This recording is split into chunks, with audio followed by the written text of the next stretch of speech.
Ito yung normal na tanggalin mo. So dito ka magtanggal sa loob. Kadalasan hindi naman tayo magtanggal dyan sa loob sa reinforcement kahit anong sasakyan, Hyundai lang yan.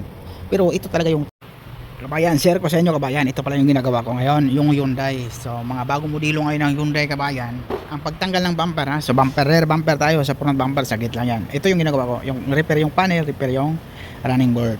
Pero dito tayo mag-focus ngayon sa bumper. So ito talaga ang tamang pagtanggal ng bumper ng Hyundai kabayan, kasama yung reinforcement, yan o.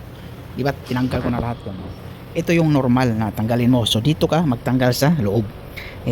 Kadalasan hindi naman tayo magtanggal dyan sa loob sa reinforcement kahit anong sasakyan, Hyundai lang yan. Pero ito talaga yung tama kabayan na isama mo to. So dalawang bolt lang yan para hindi mo natanggalin to dito sa baba. Hindi ka na magtanggal sa baba no. Tapos hindi masisira yung bracket dito. Mayroong bracket na dito kabayan ito. Tapos ito, yung ibang Hyundai okay lang kasi walang sensor. Ito kasi may sensor.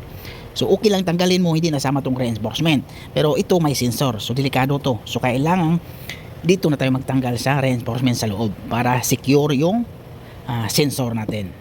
So ganun lang naman eh. So ito, dalawang bolt lang yan sa reinforcement.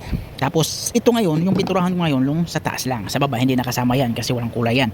So ganito lang, hindi na natin tanggalin, ibabalik natin yung nut, bolt, nut ito, o yung clips dito, balik natin yan, tapos dito natin magtanggal katulad dito. Ayan o, tanggal na yung dito sa kabila. So ito lang, iangat lang natin yan sa kabila. O, yan. O, yun ang sinasabi ko ba, pag may sensor sa likuran ng Hyundai, ang maganda, dito mo natanggalin sa reinforcement, sa loob mo na magtanggal. Pag may mga sensor, pero pag walang sensor, okay lang. Tapos yung clip dito, kadalasan, hindi mo na ibalik dito. Yung clip dito, may clip naman yan dito eh.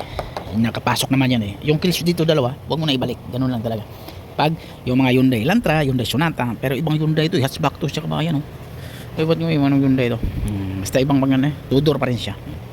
Ganon. Pag may sensor makita ka sa Hyundai, tanggalin mo na sa reinforcement, sa loob ka na magtanggal.